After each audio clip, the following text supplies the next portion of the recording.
సత్యభామ శమంతకమణి. ద్వారకలో ఉండే ప్రముఖులలో సత్రజిత్తు ఒకడు. అతను సూర్యభగవానుడు భక్తుడు. సూర్యుడు అతడికి శమంతకం అనే దివ్యమైన మణి ఇచ్చాడు.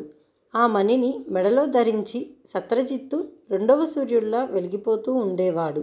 ఆ మణి ఉన్న చోట ఎలాంటి అరిష్టాలు సంభవించవు. అంతేకాకుండా అది రోజు 100 బావుల బంగారం ఇస్తూ ఉంటుంది. సత్రజిత్తు కుమార్తె సత్యభామ. ఆమె చక్కనిదే కాక అన్ని విద్యలు నేర్చుకున్నది. శమంతకమణిని తనకు ఇమ్మని కృష్ణుడు ఒక మాట సత్రజిత్తును అడిగాడు. కానీ అతను ఇవ్వనన్నాడు. ఇలా ఉండగా సత్రజిత్తు తమ్ముడు ప్రసేనుడు ఒకనాడు శమంతకమణిని మెడలో ధరించి వేటకు వెళ్ళాడు. అప్పుడొక సింహం ప్రసేనుణ్ణి చంపి శమంతకమణిని ఎత్తుకుపోయింది. భల్లూకరాజు జాంబవంతుడు ఆ సింహాన్ని చంపి శమంతకమణిని అపహరించారని సత్రజిత్తు నింద వేశాడు. అన్యాయంగా తనపై నింద వచ్చినందుకు కృష్ణుడు వెంటనే అడవికి వెళ్ళి అక్కడ అడుగుజాడలను కనిపెట్టి జాంబవంతుడి గుహలోకి వెళ్ళాడు. శమంతకమణి కనిపించింది. ఆ మణిని తీసుకోవాలని కృష్ణుడు ప్రయత్నిస్తుండగా జాంబవంతుడు వచ్చి కృష్ణుడితో తలపడ్డాడు. కృష్ణుడికి జాంబవంతుడికి 28 రోజులు ఘోరంగా యుద్ధం జరిగింది. జాంబవంతుడి బలం క్షీణించింది. తనను ఓడించగలవాడు విష్ణుమూర్తి తప్ప మరెవరూ ఉండరని, పూర్వం శ్రీరామచంద్రమూర్తి ఇప్పుడు కృష్ణుగా అవతరించాడని జాంబవంతుడు తెలుసుకొని తనను మన్నించమని వేడుకొన్నాడు.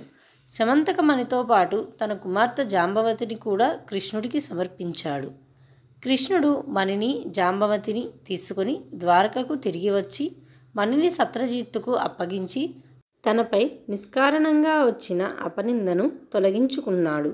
అన్యాయంగా కృష్ణుడిపై నింద వేసినందుకు సత్రజిత్తు నొచ్చుకొని శమంతకమణిని తన కుమార్తె అయిన సత్యభామను స్వీకరించమని కృష్ణుణ్ణి వేడుకున్నాడు. కృష్ణుడు జాంబవతిని సత్యభామను కూడా పెళ్లాడాడు. తర్వాత కృష్ణుడు కాళింది, మిత్రవింద, నాగ్నజితి, భద్ర, లక్షణ అనే మరి 5 కన్యలను కూడా వివాహమాడాడు. ఆ విధంగా కృష్ణుడికి 8 భార్యలైనారు. అందరిలోనూ రుక్మిణి పట్టమహిషి అయ్యింది. కొంతకాలానికి కృష్ణుడికి రుక్మిణి యందు ప్రద్యుమ్నుడనే కుమారుడు జన్మించాడు. శివుడి 3వ కంటి మంటలో దగ్ధమైపోయిన మన్మధుడే ప్రద్యుమ్నుడు.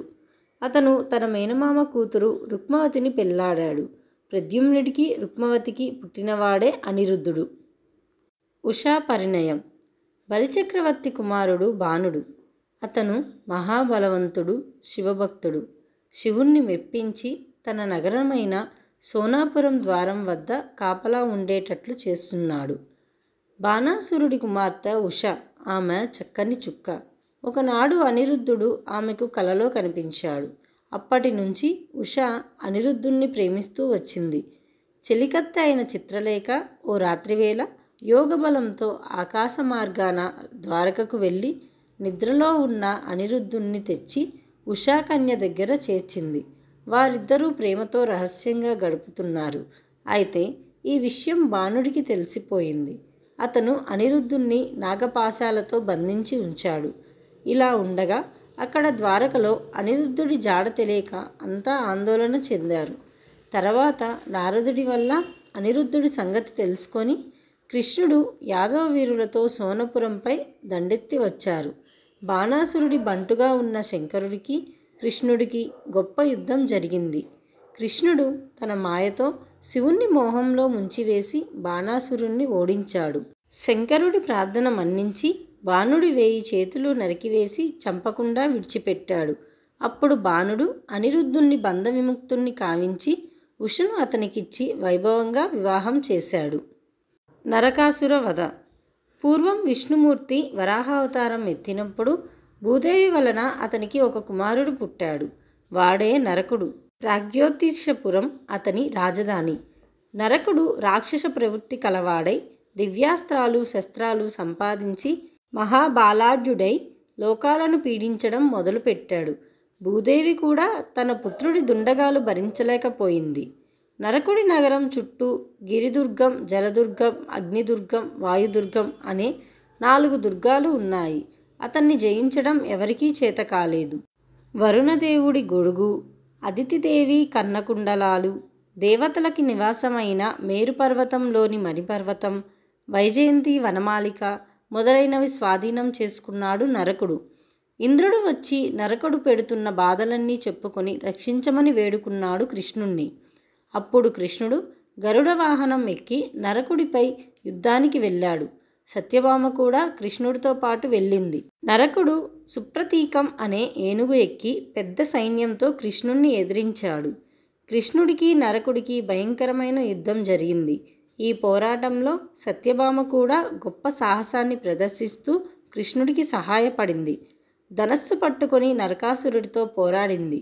చివరకు కృష్ణుడు తన చక్రాయుధంతో నరకుణ్ణి వధించి సమస్త లోకాలకు ఆనందం కలిగించాడు. నరకుడు అపహరించుకుపోయిన అదితిదేవి కుండలాలను తిరిగి ఆమెకు అప్పగించాడు. ఇంద్రుడు కృష్ణుణ్ణి భక్తితో పూజా సత్కారాలు చేశారు. దేవలోకంలోని నందనవనంలో పారిజాత వృక్షాన్ని సత్యభామ కోరికపై తెచ్చి భూలోకంలో ఆమె భవనంలో నాటించాడు కృష్ణుడు.